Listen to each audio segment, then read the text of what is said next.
নদীর মাঝখানে সাঁতার কাটছে হরিণ। ওহ মাই গড! সে কি কিনারে যেতে পারবে? নাকি ডুবে যাবে? একটা হরিণ নদীর পানিতে সাঁতার কাটা অসম্ভব। ওহ মাই গড! দেখতে পাচ্ছেন এর পেছনে তো কুমির আছে। কুমির তাড়া করতেছে এই হরিণটাকে। আল্লাহ! সে কি বাঁচতে পারবে? নাকি কুমির ওকে খেয়ে ফেলবে? দেখছেন কিভাবে আসতেছে কুমিরটা ওকে আসলেই কুমিরটাই ওই হরিণটাকে তাড়া করতেছে। তাহলে আমরা শেষ পর্যন্ত অপেক্ষা করি। কিভাবে যে আসতেছে কুমিরটা ওহ মাই গড! আল্লাহ! মানে বেশি দূরে না কাছাকাছি আছে হরিণের কাছাকাছি আছে কুমিরটা। বেশি দূরে না। কিভাবে সাঁতার কাটতেছে? কিভাবে সম্ভব এই হরিণটা এত পানিতে সাঁতার কাটা? গাইস লক্ষ্য করুন কুমিরটা কিন্তু খুব কাছাকাছি চলে আসছে। কুমিরটাও কিন্তু খুব দ্রুত এগোচ্ছে হরিণের দিকে। আর একটু ও আল্লাহ, আল্লাহ, আল্লাহ ধরে ফেলল, ধরে ফেলল। ওহ মাই গড! ধরে ফেলল, ধরে ফেলল। আল্লাহ! মনে হতে না ধরতে পারে নাই। হরিণের লাফানোর এই যে ওহ মাই গড! আলহামদুলিল্লাহ বেঁচে গেল।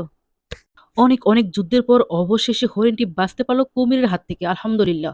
অনেক যুদ্ধ করেছে, অনেক কষ্ট করেছে। তো ভিডিওটা ভালো লাগলে অবশ্যই একটি লাইক দেবেন। আর চ্যানেলে নতুন হলে চ্যানেলটি সাবস্ক্রাইব করে পাশে থাকবেন এমন আরো ইন্টারেস্টিং ভিডিওগুলো পাওয়ার জন্য।